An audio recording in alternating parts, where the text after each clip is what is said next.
UGWUMBA. Ndị gba eje mono dotoma ekene mon afambo Chidera epetike ndị Igbo. Anyị na-asị nnọọ n'UGWUMBA TV. Ime obi eziokwu. Asị nka njụọ ndị Igbo, kelu position, the truthful position Apga, I think, in this coming election. Maka na onwe ife a na-eme edozi m anya. Governor na-achị Anambra State bụ onye isi ndị Apga sị na progressive are working together, which is na APC, the progressive with Apga, or something like that. Now, the question bụ, APC enyego governor. Kelu stake o nweziri, which means na omenu na this coming 2027 election, na onye ọbụla na-eje Senate under Apga, onye ọbụla na-eje Senate, House of Rep, onye ọbụla na-eje House of Assembly under Apga will vote for APC, or all the voters vote for APC. Maka ebe na progressive are working together, enye ndị ebe APC enyego guba. Kelu nke ahụ enye APC? I don't really understand. Does it mean that now onye ọbụla ji ticket APC na Apga na-alụ, and onye ọbụla ticket Apga na APC na-alụ? Odoghị m anya nwa ya ghara uru dị n'ahịrị nne. Who is fooling who? Anyị chọrọ ka mmadụ kere onye na ebe a ga-atụnye. This election, Apga ekwu okwu, ọ sị tụọrụ APC ka ọ sị tụọrụ Apga. Ka ya sị tụọrụ APC na presidency, tụọrụ ndị nke ọzọ na Apga, ọ dịrọ possible na. Because ha tụgoro Apga na gubernatorial, so na nke ọzọ bụzi APC. Ndị Igbo anyị ma ihe na-eme onwe anyị. Ndị nna nna anyị ha lele ụmụ anyị into slavery. Mana ndị nke anyị na-ele anyị president dịkịta anyị tụọ ife anya mụrụ. O nwere comedy time for say one police woman bakpuru moto ndị mmadụ, onye traffic police. Moto na-abụ na they carry me, they go where I don't know. They carry me, they go where I don't know. Ọkụ ihe Nigeria na-eme anyị. They carry us, they go where we don't know. Apga kedu faith unu? Apga suppose ego bụ kokoro nko, mana Apga egbugo ọka Apga rie. Wopụ isi ojukwu na Apga, wopụ ihe na-gbasara Igbo na Apga. Kịta Apga bụ just social club. What can I do? Apga used to be a good party, number 3 in Nigeria. Manaketa, where's the number? Where's the number into Apga? Makana, the functionaries are no longer working. Chairman of Hydros active, Secretary Hydros active, Pierre, nothing is active in Apga any longer.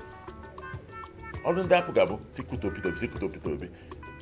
Apga party ndị Igbo onu kuto Peter Obi kele onye unu nwelu ya anọchie. Last president do na Apga bụ Gbo onye Hausa from Benue, General Gbo. And I'm during the war ndị Benue mere ndị Igbo egbupụrụ anyị shege. Mana Apga were menu presidential aspirant gịnị mezie candidate no gịnị mezie eziokwu na ọdara si ahụ mana that myth has been broken. And I think House of Assembly, then at Southeast. I'm a Lagos House of Assembly. I the governor at Hewu. When I came to Southeast, Guinea or puppets Kahabo. Omoro law governor to the pass, father pass. And father and the governor is where go. I'm not going to be a governor. Now Southeast, I need. I'm not going to be onion with second deputy governor no more. I'm not going to Anambra State second deputy governor no. Same thing as Southeast Nina. Kelisi democracy when na Southeast. I go say kind of carve the need. But na dey me. On the Mayfair as only Igbo. Our House of Assemblies, all of them, all states, I don't think they are helping at all. Have we seen a checkmate governance? Because the governor Chimi he got to and the house I could in. Okay, so policy put to dan. A much budget. Next year I said if go there case we execute the budget before a man one. When I draw.